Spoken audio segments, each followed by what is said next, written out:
Bonjour, mon nom est Marc Plamondon, je suis conseiller pédagogique en formation professionnelle au CSSDM. La capsule vidéo que vous vous apprêtez à visionner porte sur les 9 mesures d'adaptation qui sont autorisées par le ministère de l'Éducation en évaluation fin de sanction, AFP.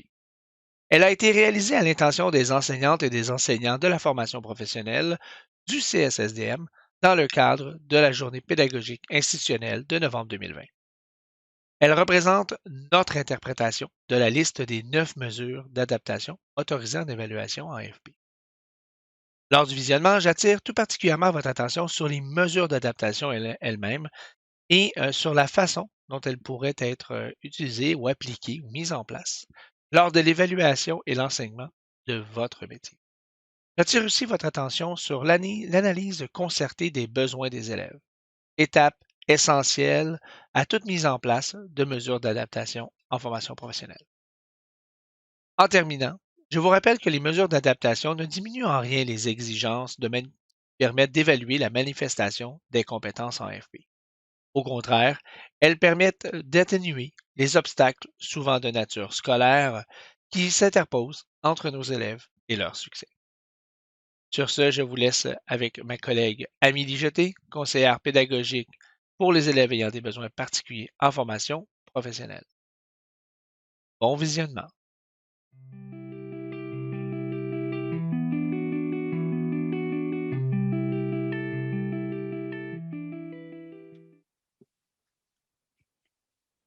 Bonjour, mon nom est Amélie Jeté, je suis conseillère pédagogique pour les élèves ayant des besoins particuliers en formation professionnelle. Je m'apprête à vous présenter la liste des 9 mesures d'adaptation qui sont autorisées par la Direction de la sanction des études en formation professionnelle lors des évaluations.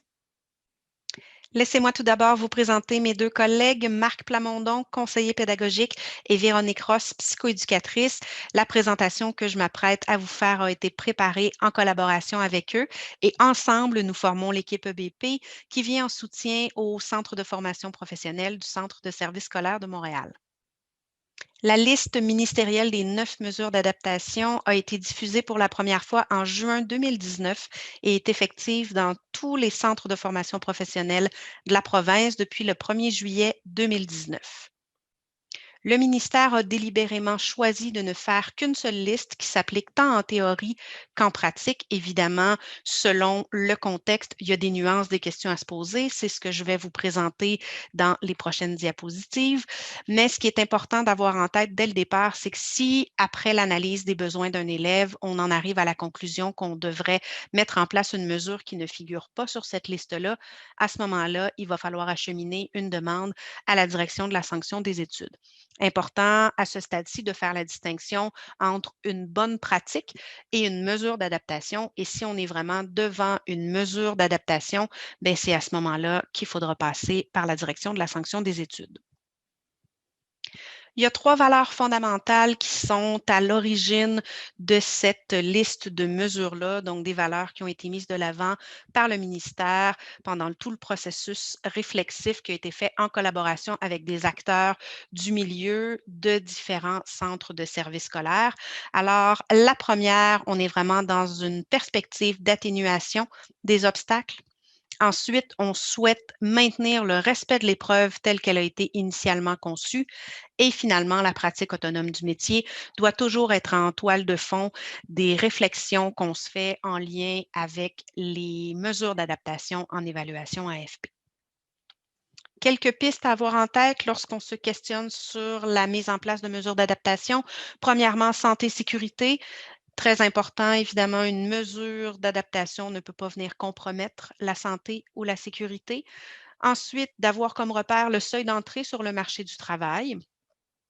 D'également faire la distinction entre les consignes et la démonstration de la compétence. Donc, par exemple, on pourrait accorder à un élève une mesure d'adaptation pour tout ce qui est lié à l'appropriation, la compréhension d'une consigne précédant la démonstration d'une compétence, mais à cause de certaines réalités du milieu du métier, lors de la démonstration de la compétence, ce ne sera pas possible. Donc, vraiment important de faire la distinction entre les deux. Et finalement, la pratique autonome du métier qui vient englober tout ça et qui devrait toujours, toujours accompagner nos réflexions en lien avec la mise en place de mesures d'adaptation. Donc maintenant, le contenu de la liste à proprement parler. Donc la première mesure, probablement celle dont on entend le plus parler en lien avec le temps. Alors, le fameux tiers-temps, prolongation de la durée prévue de l'épreuve jusqu'à un maximum équivalent au tiers du temps normalement alloué. Je vous rappelle que le ministère a décidé de ne faire qu'une seule liste de 9 mesures qui s'applique tant en théorie qu'en pratique. Pour la théorie, je ne sens pas le besoin de nuancer cette mesure-là tant que ça. Cependant, pour la pratique, il y a beaucoup de questions à se poser. Là, je vous ramène à la diapositive précédente. Évidemment, on va avoir à se questionner sur la pratique autonome du métier. Donc, est-ce que le fait d'octroyer le tiers-temps à un élève va venir entraver la pratique autonome du métier? Il faut venir mettre cette question-là en relief avec le seuil d'entrée sur le marché du travail. Donc, quel est le seuil de compétences attendu à l'entrée du marché du travail et aussi où est-ce que l'élève se situe dans son cheminement de formation. Donc, ces questions-là vont venir éclairer notre réflexion d'équipe, à savoir est-ce que pour précisément cette compétence-là, on peut ou non octroyer le tiers-temps à un élève. Et évidemment, d'une compétence à l'autre, la réflexion ne sera pas la même, donc la réponse ne sera pas la même non plus.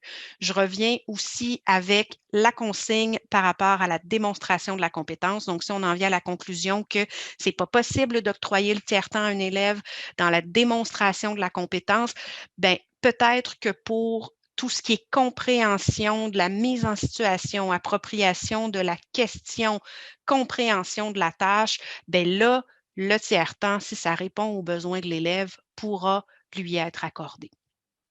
Donc, deuxième mesure, passation de l'épreuve dans un endroit qui est adapté à la problématique de l'élève tout en s'assurant que l'épreuve se déroule sous surveillance. Donc, c'est une mesure qui est assez explicite en soi. Mesure numéro 3, utilisation de coquilles ou de bouchons pour couvrir les bruits ambiants et favoriser la concentration de l'élève.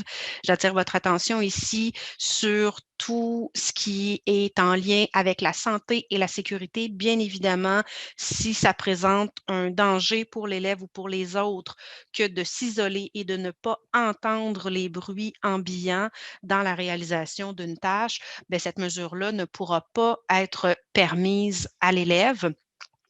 Même chose pour la mesure 4. Donc, pour certains élèves, d'écouter de la musique pour se concentrer, se centrer, pardon, sur la tâche, ça va venir répondre à un besoin. Évidemment, santé, sécurité, toujours en toile de fond pour venir nous guider à savoir est-ce que c'est possible ou pas. Et c'est important que l'appareil qui permet à l'élève d'écouter de la musique ne lui permette pas d'accéder à Internet ou de communiquer avec autrui là, dans le cadre de la passation d'une épreuve.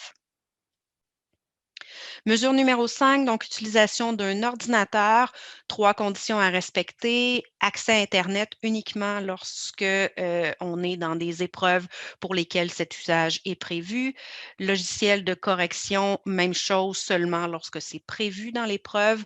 Et absence de communication entre les postes d'un réseau. Donc, cette mesure-là va venir permettre à certains élèves de répondre à des questions en utilisant un ordinateur, ce qui va être facilitant par rapport à l'utilisation d'un papier-crayon. Mesure 6, donc utilisation d'un outil d'aide à la lecture et à l'écriture. Toute fonction de reconnaissance vocale doit être désactivée pendant la durée totale de l'épreuve lorsque la compétence à écrire est évaluée. Alors, je reprends tout ça parce qu'il y a quand même des petites subtilités là-dedans. Donc, évidemment, ici, la mesure 6 s'applique lorsque l'élève utilise un ordinateur dans le cadre de la réalisation d'une épreuve. Donc, premièrement, quand on parle d'un outil d'aide à la lecture, on parle d'une synthèse vocale. Donc, un outil ou un logiciel qui va sélectionner le texte en tout ou en partie et en faire la lecture pour l'élève. Maintenant, quand on parle d'aide à l'écriture, souvent cet outil-là, ce logiciel-là va prendre la forme d'une prédiction de mots. Donc, un élève qui commence à écrire, par exemple, les premières lettres d'un mot et le logiciel va lui proposer des différents mots là, alternatifs basés sur ce qu'il a commencé à écrire. Donc, ça, c'est un outil d'aide à l'écriture. Alors, Aide à la lecture, aide à l'écriture, ça, c'est permis, c'est autorisé. Par contre, la reconnaissance vocale, si la compétence à écrire est évaluée, là, c'est une fonction qui va devoir être désactivée. De quoi on parle quand on parle de reconnaissance vocale? Ben, il s'agit en fait de dicter, simplement de parler et le logiciel, l'outil va écrire à la place de, donc va vraiment venir rédiger à la place de l'élève. C'est une fonction qui peut être utile et autorisée dans certains contextes. Par exemple, lorsque la compétence à écrire n'est pas évaluée, mais si cette compétence-là est évaluée, bien, à ce moment-là, la fonction de reconnaissance vocale, il va falloir s'assurer qu'elle est désactivée. Le ministère ajoute à la fin de cette mesure-là la précision suivante. Donc, les logiciels de traduction ne peuvent être utilisés à moins que les règles de l'épreuve les permettent. Mesure numéro 7, utilisation de divers appareils permettant d'écrire afin de pallier un handicap. Donc, on parle ici, par exemple, d'un plan incliné, de différents outils de matériel adapté. Il peut s'agir d'un crayon, d'une souris, d'un clavier qui est adapté et qui vient aider l'élève à pallier un handicap lorsqu'il doit réaliser une épreuve qui demande de l'écriture. Mesure numéro 8, utilisation d'un magnétophone permettant à l'élève de donner ses réponses lorsque la compétence à lire ou à écrire n'est pas requise pour accomplir la tâche. Donc ici, vraiment, quand on veut évaluer un élève et qu'on n'est pas en évaluation lecture ou écriture, plutôt que de nous écrire sa réponse, un élève pourrait vraiment enregistrer à l'aide de magnétophone sa réponse à une question pour nous faire la démonstration qu'il a compris, qu'il a acquis une compétence. Mesure numéro 9, utilisation d'une calculatrice simple et non scientifique. Donc, c'est ce qui fait le tour des 9 mesures d'adaptation qui sont autorisées par le ministère en contexte d'évaluation en FP. Je vous précise ici qu'on n'a rien changé dans les formulations des 9 mesures. On a vraiment laissé les libellés telles quelles, telles que vous les retrouvez dans les documents qui ont été diffusés par le ministère à ce sujet-là. Précision maintenant en provenance du guide de la sanction des études quant à l'effet que les mesures d'adaptation qui sont mises en place au moment de l'évaluation doivent être utilisées par l'élève régulièrement en cours d'apprentissage. Cette utilisation-là, avant les évaluations, va permettre, entre autres, la régulation de ces mesures-là, l'appropriation des mesures par l'élève et on va pouvoir valider est-ce que ces mesures-là, elles sont pertinentes, est-ce qu'elles sont efficaces? Parce que dans certains cas, une mesure d'adaptation, par exemple, qui serait contre-productive et qui nuirait à l'élève, bien, de l'avoir mise en place avant l'évaluation va permettre cette régulation-là. Évidemment, en amont de ça, de cette précision-là du ministère, bien, comme équipe, en démarche concertée d'analyse de besoins d'élèves, on a le devoir de s'assurer de la mise en place des mesures d'adaptation qui sont nécessaires pour répondre aux besoins des élèves et ce, dès les apprentissages. Au cœur des décisions qu'on va prendre en lien avec les mesures d'adaptation en évaluation, bien, il y a toute une analyse réflexive et concertée des besoins des élèves. Donc, ensemble, enseignants, intervenants, élèves, on va se questionner sur les besoins des élèves et sur la meilleure façon d'y répondre et voir est-ce que les 9 mesures qui figurent dans la liste ministérielle peuvent constituer une réponse à ces besoins-là. L'efficacité des mesures, bien, j'en parlais un petit peu précédemment. Des fois, on pense que certaines mesures vont aider, mais ça va être le contraire, ça va être contre-productif, ça va parfois même nuire à l'élève. Donc, c'est important de se questionner et de réguler l'utilisation de ces mesures-là. Évidemment, le jugement professionnel des enseignants est au cœur, est à l'avant-plan des réflexions qui entourent cette analyse réflexive-là et la pratique autonome du métier. On en parle depuis le début de la présentation en cours. Évidemment, c'est une réalité qu'il faut toujours avoir en tête, en toile de fond, puis le ministère l'a même précisé là, comme étant une des 3 valeurs qui se trouvent au cœur de la liste de ces mesures d'adaptation-là. L'analyse réflexive et concertée qu'on va faire, mais c'est essentiel de la documenter et d'en laisser des traces dans les dossiers des élèves concernés dans un plan d'aide à l'apprentissage, par exemple. Donc, s'il y a certaines mesures d'adaptation qui sont autorisées en évaluation, donc aussi en apprentissage, comme on l'a vu précédemment, bien, c'est important de laisser des traces. Ça, ce sont des précisions qu'on vous présente dans le référentiel pour les élèves ayant des besoins particuliers, mais ça provient là, du guide de la sanction des études, tout ce qui est en lien avec la nécessité d'un plan d'aide à l'apprentissage pour venir documenter les mesures d'adaptation. C'est vraiment une demande et une exigence ministérielle. Donc voilà, c'est ce qui conclut la présentation sur les mesures d'adaptation autorisées par la Direction de la sanction des études en évaluation en formation professionnelle.